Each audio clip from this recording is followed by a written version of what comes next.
अवांजी समातुन ताईं radio voice of Sindh London. Hind Sindh जे नाम्यारे अदीब दानिश्वर गोबंद माली जो जन्म ॾींहुं मल्हायो पियो वञे। खेसि भेटा पेश करण लाइ असीं अवांजे समातनि जी नज़र करियूं था रखियल मोराई जो लेख।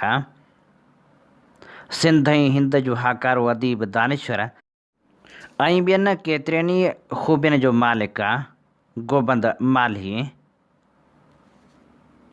5 अगस्त 1921 ते साहिती परगुणे जे निहायत अहम पर उन वक़्त जे नंढे शहर ठारू शाह में पैदा थियो।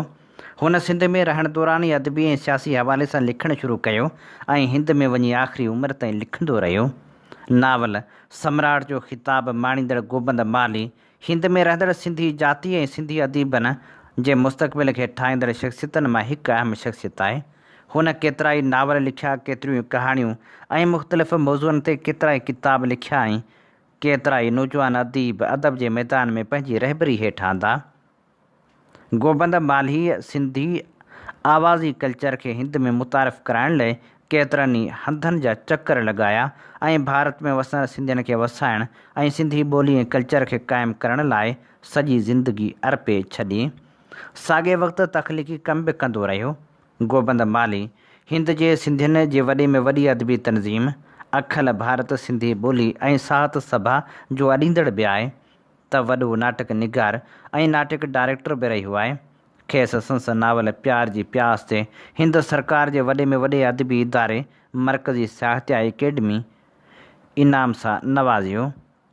हुन केतिरनि ई कहाणियुनि, नावलनि, नाटकनि ऐं ॿियनि मौज़ुअनि खां सवाइ पंहिंजी आत्मकथा बि 5 जुल्दनि में लिखी आहे जेका वॾी मञता माणे चुकी आहे।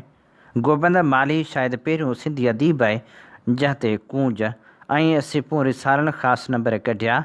उन खां सवाइ संस शख़्सियत ऐं अदबी कार्य ते बम्बई जे हिकु अदीब होलाराम हंस हिकु किताब गोबंद माली जे सिंधी नावल में यगानी देन नाले लिखियो आहे।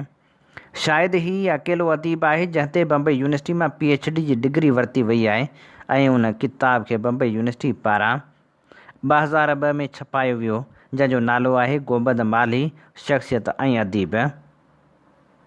हुन सिंधी ॿोली में अलॻि अलॻि ॿोलियुनि जा केतिरा ई किताब तर्जुमो करे सिंधी ॿोली जी झोली भरी आहे।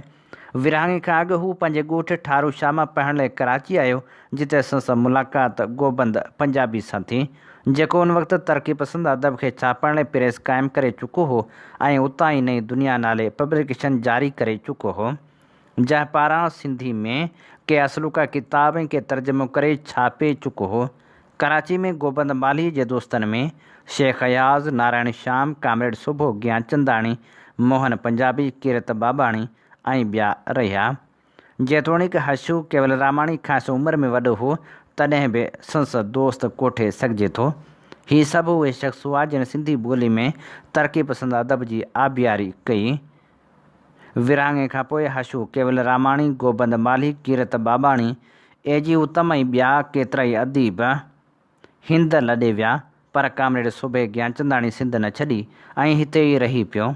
हिंद में वञी गोबंद माली, एजी उत्तम ऐं कीरत बाबाणी जी टेमूर्ती नई दुनिया जारी कई जेका आख़िर ताईं एजी उत्तम जी सरपरस्ती हेठि किताब छापींदी रही। नई दुनिया पब्लिकेशन जा केतिरा ई किताब तरक़ी पसंदि अदब जा शाहकार किताब आहिनि जेके वरी वरी छपाइण जहिड़ा आहिनि। गोबंद माली सॼी ज़िंदगी सिंध परस्त कम्युनिस्ट रहियो पर आख़िरी उमिरि में हूअ सभिनी तरक़ी पसंदि दोस्तनि खे चवंदो हो त हाणे मूं कम्युनिज़म खे तसौफ़ में वेंजारियो आहे। उन ॻाल्हि मां भली बि त सम्झी सघिजे थो त हूअ आख़िरी उमिरि में तसौफ़ ॾांहुं लाड़ो रखंदो हो। सिंध जो ही नामियारो अदीब ऐं लेखक 10 फरवरी 2001 ते बम्बई में देहांत करे वियो। सिंधी अदब ऐं ॿोली लाइ संस कावशूं कॾहिं बि विसारे नथियूं सघजनि।